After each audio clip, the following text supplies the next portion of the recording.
was we learned when he was very young that he was independent. In fact, many times I don't think he thought he didn't need parents at all. He had two best friends that lived on the same street as us, and he tended to spend more time at their home than our home. My wife was reminding me on the way here that there were one or more where she couldn't find him in the house and knew he was there, but he was gone, and he'd walk over to his friends by himself. And I think that was when he was like 3, wasn't it? 3. And he told us no one cared. Whatever he wanted.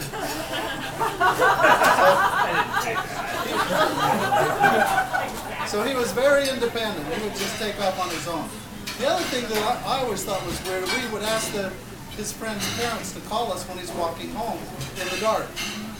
And they would usually call, well, sometimes they would call, but I'd look out and he'd be almost home by the time they called. He would walk home 4 or 5 houses, total darkness outside as a 5-year-old, and I think he was afraid, but he wouldn't show it. But he just didn't like to get us involved in him coming home.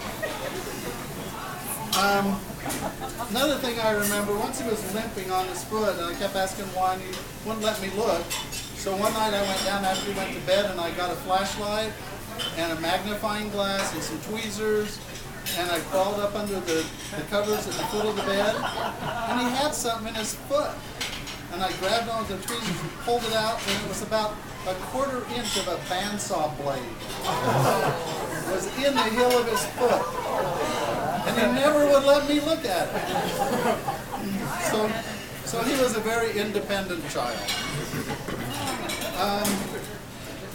He always played a lot of sports. He played soccer, baseball, flag football. The only sport he really was not very interested in, well, I'll just say I don't think he was very good at, was basketball. but he was real good in the rest. And you're so good at it. I coached him in all those sports, and he just kind of rose to the top. I remember I coached him in flag football, and I didn't think he knew a thing about flag football. And by the second week, he was the quarterback. Of course, I was the coach, but he was the quarterback.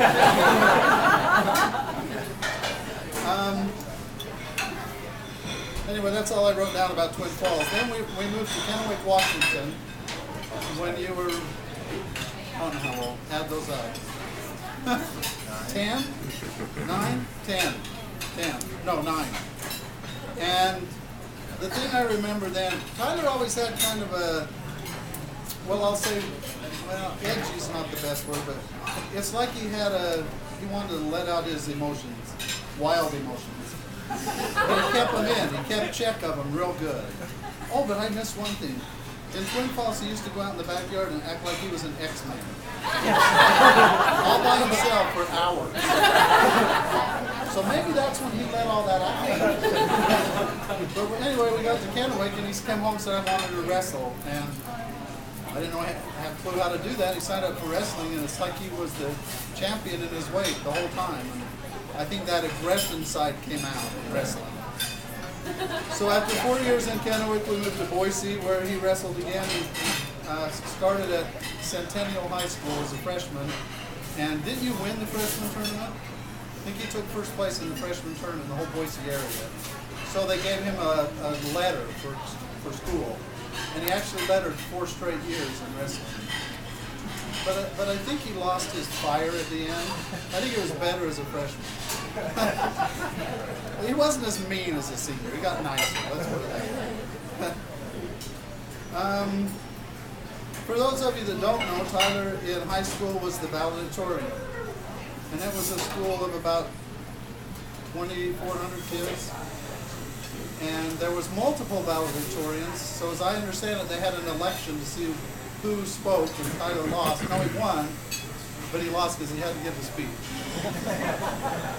So they had graduation at the big basketball stadium at Boise State. Probably holds 20,000 people, and he had to give a talk there. And he wouldn't let us help him. He wouldn't even let us read it. But it was magnificent. Back to the independent side. He wouldn't let us look at it. But he did real well in that talk. In fact, one thing I remember in that talk is he gave his best friend over here Ben some money. Part of his stock wasn't $200, $100. So we paid Ben $100. And asked, if you want to know why, you can ask them. We want to know why. He ended up getting full ride scholarships to Washington State, Idaho State, and University of Utah. And we kind of wanted him to go to Utah, but we didn't push him or give him. I don't think we did we? We let him make the decision. He made the right decision. He came to Utah. Otherwise, this may not have happened. And he went on a mission to Madagascar. And I believe you were there at the time the movie came out. So he told me there's a lot of realities in the movie. No, he didn't tell me that. Anyway, he had a real good mission in Madagascar. Learned an important language that will help him the rest of his life. And that's all I wrote down. I thought I had to give advice, but then I thought, no, I'm not giving any advice. I don't plan on dying for a while, so when you're ready for advice, call me. But I kind of agree with the guy that spoke today that I'll give you advice when you ask for it, but I'm going to try not to give you advice when you don't ask. So that's kind of how I'm going to do it. And we're just grateful for this day. We're glad to have Eliza in the family, and we just couldn't have picked a better girl. So thanks.